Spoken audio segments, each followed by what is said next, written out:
Today is day 10 for real. Now, I said that at the beginning of the video yesterday. Charge it to my head, not my heart, because I looked at the page and everything. I read to you the title of the chapter, and I got it all wrong. But today, for real, we made it to day 10. And day 10 is all about, the title of day 10 is The Heart of Worship. And today was a real challenging read for me today. It was a longer read, but it was also challenging because it's talking about one of the issues that I really struggle with in my Christian walk, and that's surrender. And it talks about how surrender is the heart of worship. In the sermon today, his wife, Rick and his wife both discussed the fact that in our modern culture, the art of surrendering is like something you do when you lose, right? You surrender to the enemy that's coming to take over your territory. And they really flipped it and made me realize that true surrender is a victory when you're surrendering to God. And I struggle with the area of surrender. So day 10 breaks down different reasons why people have issues surrendering. And day 10, baby, was talking about me. And it's interesting. I think I've said this before in one of the videos, but I feel like each day is lining up perfectly with where I am in my life. I went to go see my therapist last night, and there's a line in here that's really what I said to my therapist last night. So it really checked me, and it was like, girl, this is you. Let me find the line, because I underlined a lot. And this day I should have been prepared. I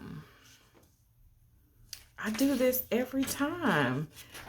I feel old. Like I felt prepared. But what I was saying to my therapist is that I want to be,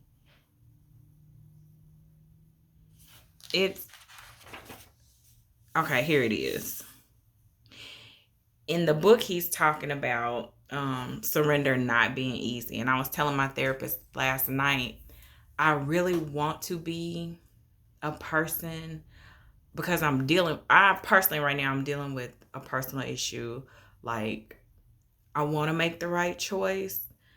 And I really want to be the person that when God tells me to do something, I do it instantly without questioning it. And I just go full force for it. But I'm not that person now.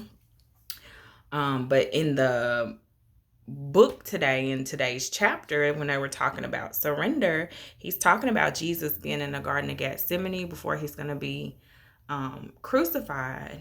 And he talks about Jesus's prayer, and he says that, Jesus knows that God can do anything. So Jesus's prayer is,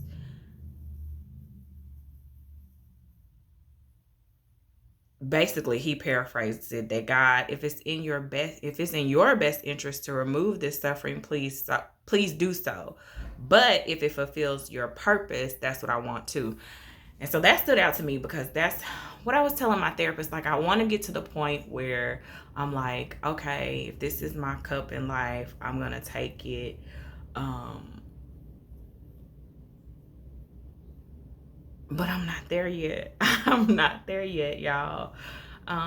But the chapter did give me some reassurance, because it says this level of maturity does not come easy. In Jesus' case, he agonized so much over God's plan that he sweat drops of blood. Surrender is hard work. In our case, it is intense warfare against our self-centered nature.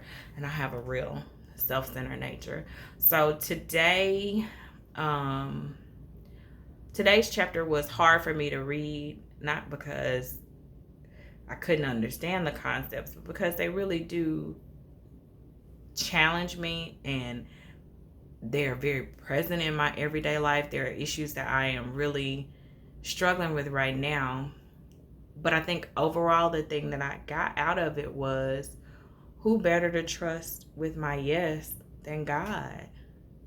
I give my yes to so many different people who don't hold all power in their hands. So who better to give my ultimate yes and my ultimate surrender to than God? Because every time I try to take things in my hands, it goes left. And so, yeah, the heart of worship. I am working my way through this book and working my way through these 40 days and really seeking God's face. And He's been answering me. So the verse for today is, surrender your whole being to Him to be used for righteous purposes. And that comes from Romans 6:13, the B section of that verse. I hope you guys are having an awesome day and that you get down to the heart of worship. I also hope that you guys have picked up the Purpose Driven Life or whatever book has stood out to you to help you move along in life. It's not about perfection, but it is about progression. And so I hope this has encouraged you to try something new. Y'all have an awesome rest of your Thursday. Bye.